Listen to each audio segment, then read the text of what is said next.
The half-bar of soap was a perfect pale green rectangle in my palm, and it felt heavier than a brick. I offered it to a man named Elias, whose daughter was sick with a fever.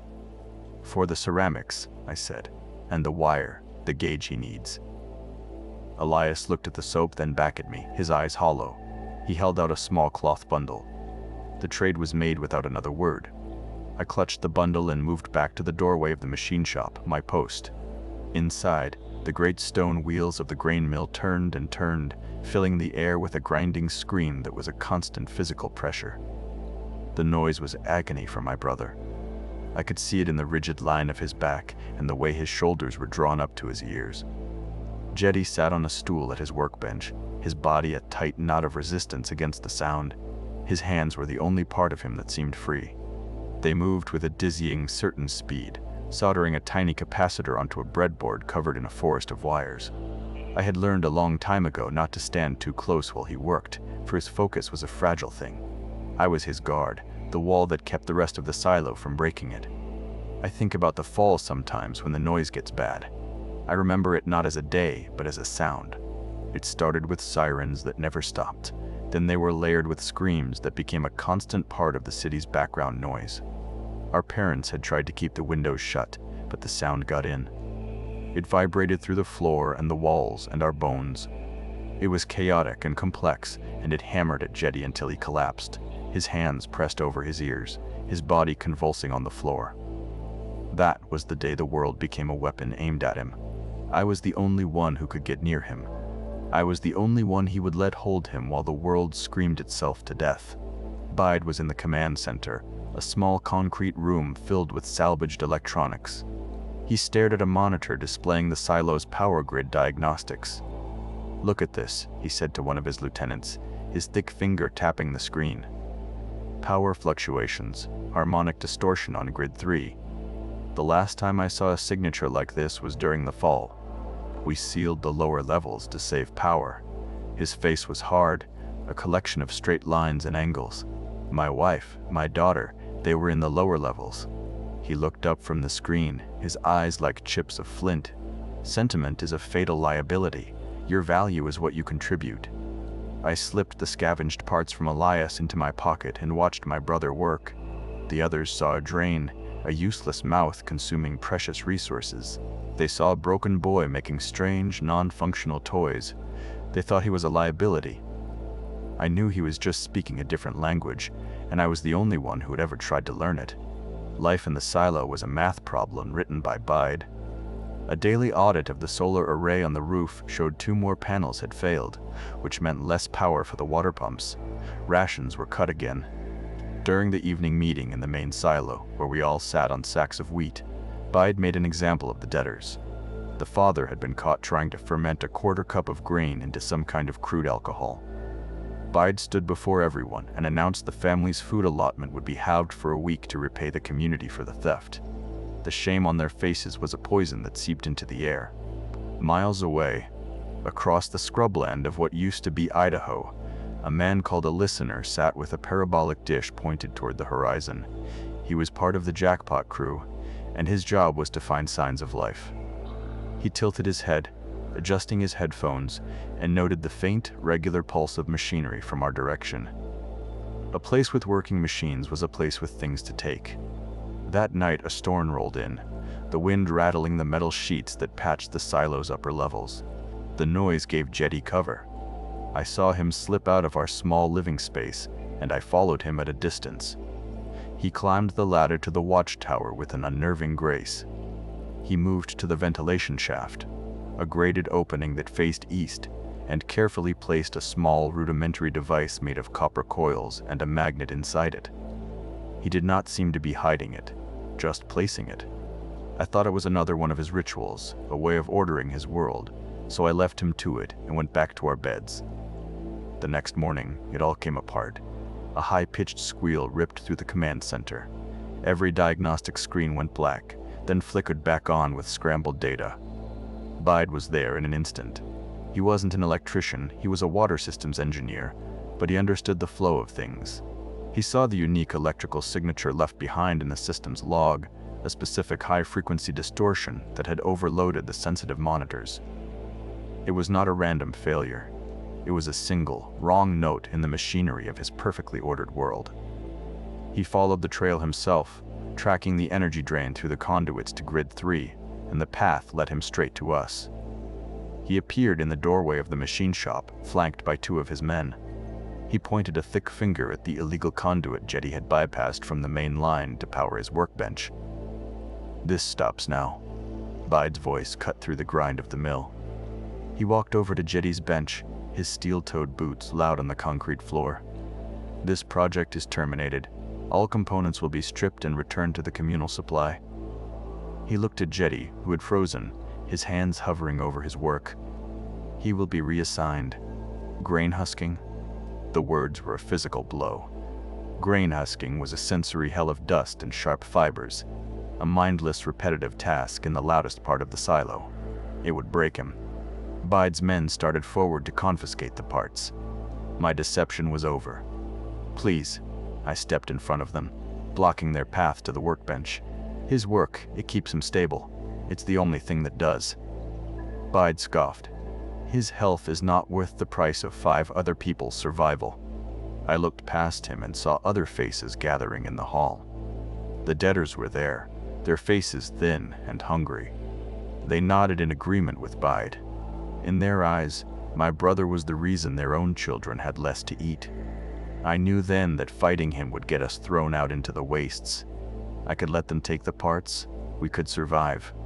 But then I saw Jeddy's eyes. He was closer to finishing something than I had ever seen him. A frantic energy was building in him. As Bide's men pushed me aside and began to dismantle the workbench, Jeddy moved. He ignored them completely.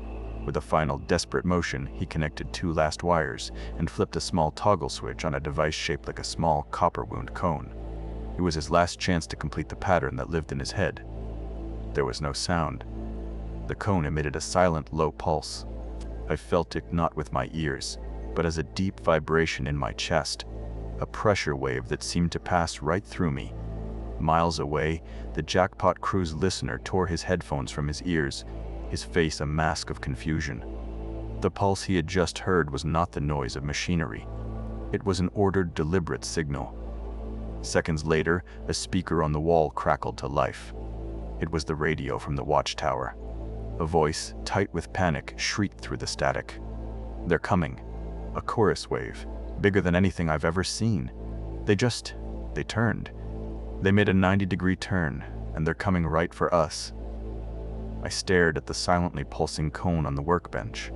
I looked at my brother's face, which was calm and focused. He hadn't been trying to build a shield to protect himself from the noise of the world. He had built a beacon. His attempt to find his own peace had just called an army of monsters to our door and doomed us all.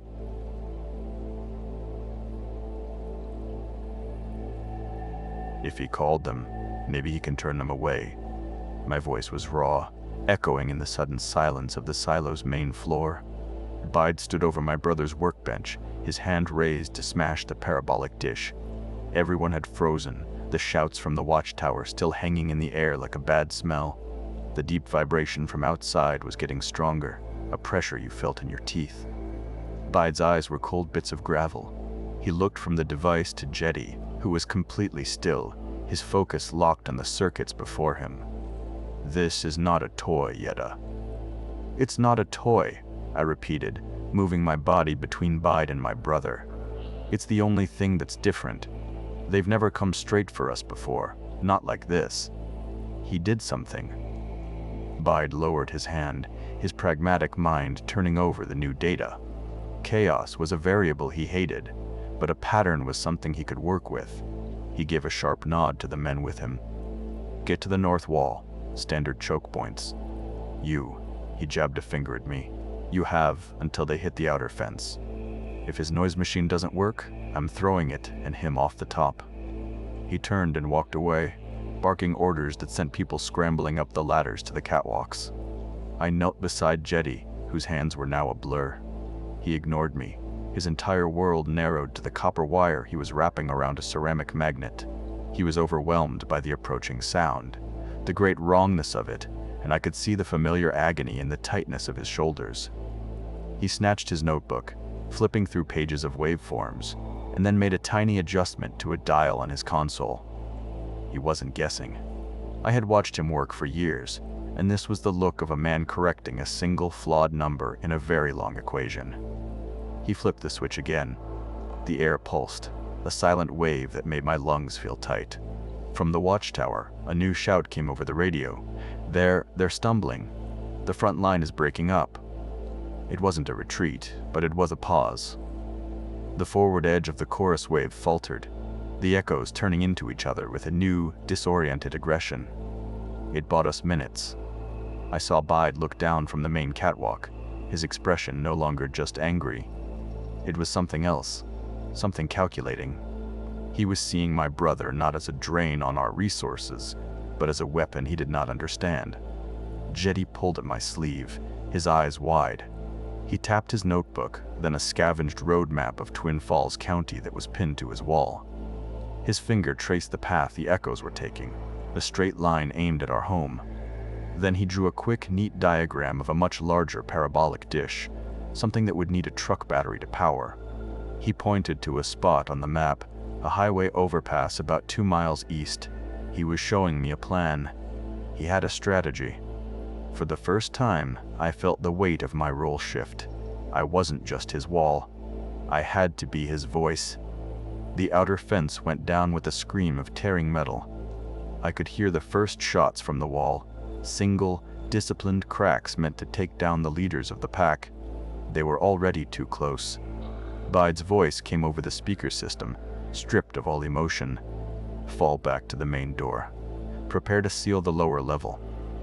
I remembered the stories he never told, about the aqueduct tunnel and the family he sealed away. He was doing it again. He would sacrifice the few to save the many. I looked at the map, then at the terrified faces of the crew defending the east gate, the one closest to the breach. Their position was about to be gone. "Jeddy," I said, my voice low and urgent. He looked at me, his focus absolute. I pointed to a small blinking light on his console. "Can you talk to me with that?" He nodded once.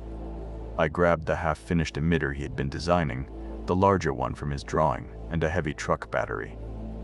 "I need your help," I told the East Gate crew, my words tumbling out over the noise of the attack.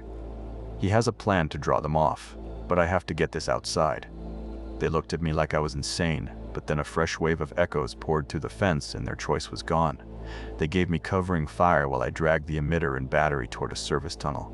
Jeddy guided me, the little light on his console flashing a steady rhythm. 1 flash for left, 2 for right. He led me through the dark concrete passages and out into the gray afternoon, a quarter-mile from the silo. The ravine was a deep, rocky scar in the earth to my right. The overpass was ahead. I set up the emitter, connected the battery, and waited. The light on the small receiver I carried blinked 3 times. Now, I threw the switch. A new pulse, deeper and stronger this time, radiated from the dish. It was a clear, resonant tone that I felt in the bones of the earth. The effect was immediate. A huge section of the chorus wave broke away from the main assault. A river of bodies diverted toward the new sound. They poured into the dead-end ravine, a tide of shrieking rage chasing a ghost. The pressure on the silo walls lessened instantly. We were safe, for now.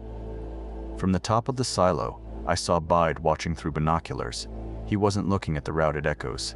He was looking directly at me, and at the device I had just used. The look in his eyes was not relief. It was ownership. The fragile trust between us shattered the moment I got back inside. Bide met me on the main floor, his face set like concrete. "The boy is now a community asset," he declared to the gathered council members. "His work is too important to be left to chance. He will be moved to the machine shop where his equipment can be secured. We'll post guards for his protection." His protection? I felt a cold dread creep up my spine. "He needs me, Bide. I'm the only one who understands him." "Your sentimentality is a risk we can no longer afford," he said, and that was final. 2 of his men escorted a confused and agitated Jeddy away, leaving me standing alone. A few hours later, news came from a scout patrol near the ravine.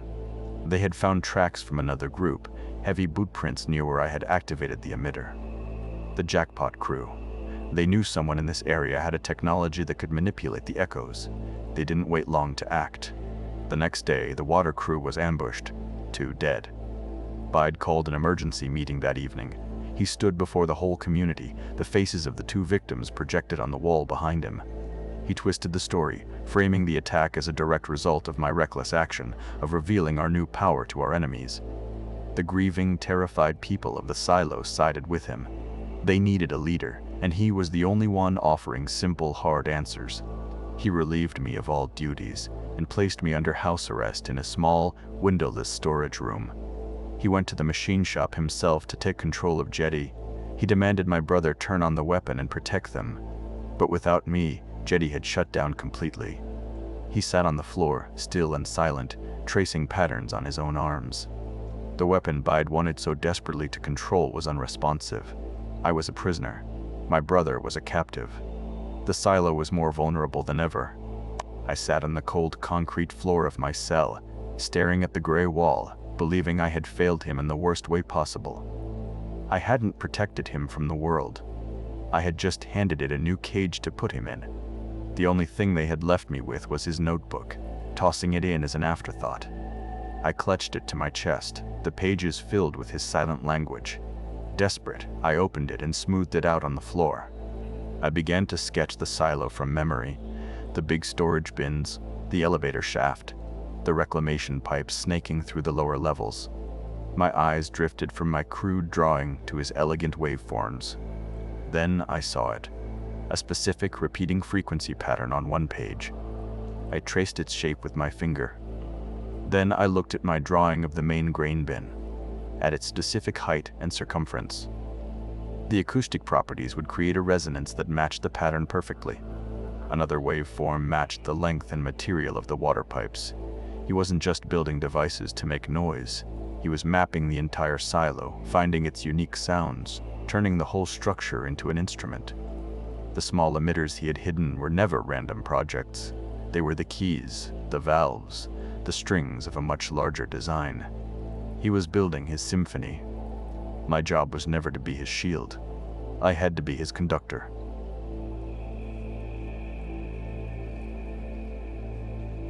The lock clicked open with a sound no louder than a snapping twig. I pushed the small, sharp tool Jeddy had once made for me back into my pocket and slipped out of the storage room. The lower level of the silo was quiet, the air thick with the smell of old grain and stale sweat. My objective was clear, laid out in the pages of Jeddy's notebook and burned into my mind. I had to get him to his instrument. I moved through the narrow service corridors, my footsteps silent on the concrete. The few solar lamps cast long shadows that stretched and twisted with my movement. I found the East Gate crew in their partitioned sleeping quarters. They were the ones Bide had been ready to sacrifice, the ones my brother's strange music had saved. They looked up as I entered, their faces tired and wary in the dim light. I held up the notebook, its pages filled with my brother's precise, alien script. My brother spoke a language that saved your lives when Bide's math left you to die. I pointed to the waveforms, then to my own crude sketch of the silo's structure. You owe him. He was turning this whole place into his defense system, but Bide interrupted him. The work is not finished. I need to get him to the watchtower, to his command console. A man named Sal, whose daughter Jeddy had once calmed during a night terror with a small, whirring device, gave a slow nod. Fear was plain on his face, but loyalty was there too. He and 3 others stood up, their resolve hardening. Our goal was simple. We were not trying to retake the silo. We were just trying to get one boy to the top of it. That was when the main alarm started to shriek, a raw, grating noise that scraped at the inside of my skull. A voice crackled over the intercom system, strained with panic. Main gate breach. Jackpot crew is at the main gate. They have some kind of engine. It's making a racket. We were out of time. We were now fugitives inside a fortress that was under siege from the outside. We went up, using a maintenance ladder that ran alongside the main grain chute. The metal rungs were cold under my hands. We could hear shouting below, and the disciplined crack of rifles from the upper catwalks. Bide's men were trying to repel the attackers and hunt us at the same time. On the 3rd level, 2 of them were waiting for us. The fight was a clumsy, brutal thing in the narrow space. ending with Sal pushing one man over the railing while I drove the sharpened end of my tool into the other's leg. We left him groaning on the metal grating and kept climbing. During a moment of quiet, I leaned against a wall panel to catch my breath. A schematic of the silo's ventilation system was displayed on its screen. My eyes traced the lines of the ducts. Then I saw it. A section of the diagram was highlighted, showing a specific vent that led from the outside all the way to the top level. Next to it was a note in Jeddy's handwriting, a frequency notation that showed a tiny, intentional gap in the sonic perimeter he had been building. It was a hole in his own defense. As I stared, a motion sensor icon flared to life inside the vent on the schematic. Something was crawling through the walls. We burst into the watchtower, a small room at the very top of the silo with windows looking out over the dark plains.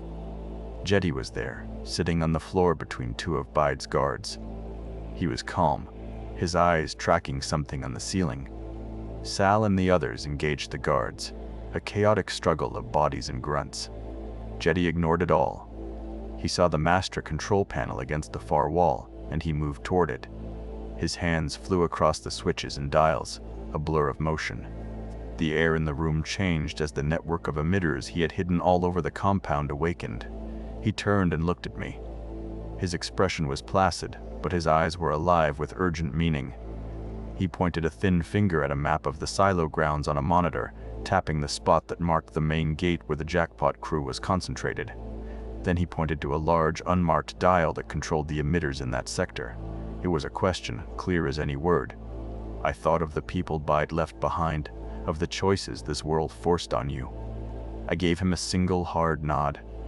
He cranked the dial. A deep, resonant pulse washed over the compound, a sound so pure it canceled out the alarm and the noise from the attack. On the monitor showing the main gate, the scene dissolved into chaos. The echoes that had been drawn by the jackpot crew's engine suddenly stopped clawing at our walls. They turned, their movements perfectly synchronized, and fell upon the attackers with a horrifying, targeted violence. The external threat was gone, consumed by the very thing it had tried to use against us. The watchtower door slammed open. Bide stood there, his face slick with sweat, his last two loyalists behind him. He saw the monitors, he saw Jeddy's hands on the console, and a look of pure rage twisted his features. "It's just a machine," he screamed, lunging for my brother. I moved to intercept him, but Jeddy was faster. He twisted a small dial, and a high, piercing frequency shot from a small emitter mounted on the console. It was focused directly on Bide, who dropped to his knees, his hands clamped over his ears in agony. Before anyone could react, Jeddy's fingers hit another control. A square panel in the ceiling slid open, revealing the ventilation shaft. The single echo that had breached the walls dropped into the room. It landed without a sound, its body moving in an unnatural way. It completely ignored me and Jeddy. It moved directly to the incapacitated man on the floor and fell upon him. The internal threat was silenced. Weeks later, the silo was secure. It was ours. I stood beside Jeddy in the watchtower. Our communication was seamless now, a silent language of gestures and shared glances at maps and monitors. He was the king of this place, and I was his interpreter, his commander. On a surveillance screen, we watched a column of scavenged vehicles approaching from the east. It was a new group, a coalition of desperate survivors who had heard stories and were coming to take the boy who controls the apocalypse. Jeddy looked at me, his hand already hovering over the master control. He was not afraid. He was ready. I placed my hand over his and gave a firm, steady nod. The silo stood alone against the horizon, no longer a shelter but a throne, and we had just declared our monstrous, sound-based sovereignty over the wasteland.